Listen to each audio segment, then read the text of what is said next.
మేరకు 2001లో ఈ ప్రాంతం నుంచే తెలంగాణ ఉద్యమం ఉవ్వెత్తున లేచి తెలంగాణ రాష్ట్ర సాధనకు ఈ ప్రాంతం కరీంనగరే అండగా నిలబడ్డది. అందుకే 2004న శ్రీమతి సోనియా గాంధీ గారు ఈ కరీంనగర్ గడ్డ మీద నుంచే తెలంగాణ 4 కోట్ల ప్రజలకు ఇచ్చిన మాట నిలబెట్టుకొని 2014న తెలంగాణ రాష్ట్రాన్ని కలను నిజం చేసి ఈనాడు తెలంగాణ రాష్ట్రంలో సగర్వంగా మనము తల ఎత్తుకునే విధంగా ఈ కార్యక్రమాన్ని ఈరోజు మనం నిర్వహించుకుంటున్నాం. ఈ తెలంగాణ రాష్ట్ర సాధనలో బహుజనుల యొక్క పరిపాలన అందించడంలో హుస్నాబాద్ కరీంనగర్ జిల్లా పాత్రను అందరూ గుర్తు చేసుకోవాల్సిన సందర్భం. మరి ఈనాడు ఇంత సమయమైనా మీరు దాదాపుగా 3-4 గంటల నుంచి మా అక్కలు మా ఆడబిడ్డలు చాలా మంది ఇక్కడికి వచ్చి మమ్మల్ని ఆశీర్వదించడానికి ఎంతో సేపు ఎదురు చూసిండ్రు.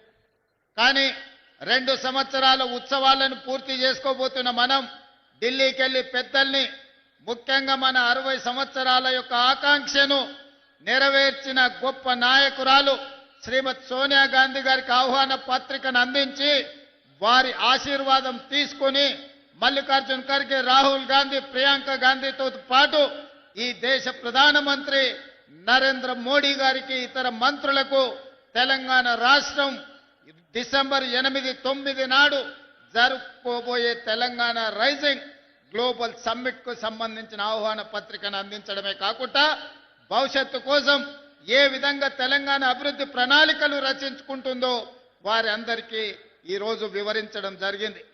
ఈనాడు మిత్రులారా, డిసెంబర్ 3కు ఒక ప్రత్యేకత ఉన్నది. డిసెంబర్ 3, 2023 నాడు 10 సంవత్సరాల పరిపాలన మీద ఆధిపత్యంతో ప్రజలని చెరబట్టి హింసిస్తున్న ప్రభుత్వానికి చరమాంకం పలికి మీ ఓటునే ఆయుధంగా మార్చి ఆనాటి దుర్మార్గమైన పాలనను అంతమొందించి ప్రజా పాలనను మీరందరూ తీసుకురావడం జరిగింది. అదే కాదు, డిసెంబర్ 3కి ఇంకొక ప్రత్యేకత ఉంది. తెలంగాణ మలిదశ ఉద్యమానికి ఉవ్వెత్తున ఊపిరులూది ఉద్యమాన్ని పతాక స్థాయికి తీసుకెళ్లిన శ్రీకాంతాచారి వర్ధంతి కూడా ఈ డిసెంబర్ 3 తారీఖు నాడే. అందుకే శ్రీకాంతాచారి స్ఫూర్తితో నేను మరణించినా సరే, నా కుటుంబం నష్టపోయినా సరే, నా కుటుంబం కష్టపడ్డా సరే, తెలంగాణ నిరుద్యోగ యువతకు ఉద్యోగ ఉపాధి అవకాశాలు రావాలి, వాళ్ళ జీవితాలలో వెలుగులు నిండాలి అని ఆనాడు శ్రీకాంతాచారి ఆత్మ బలిదానం చేసుకొని ఈ తెలంగాణ రాష్ట్ర ఏర్పాటుకు ఒక గొప్ప స్ఫూర్తినిచ్చారు.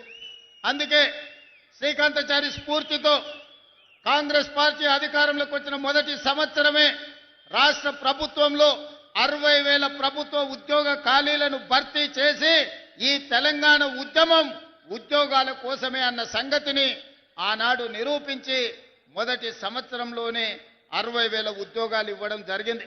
ఇప్పుడు ఇంకొక 40,000 ఉద్యోగాల కోసం ప్రణాళికలు రచిస్తున్నాం.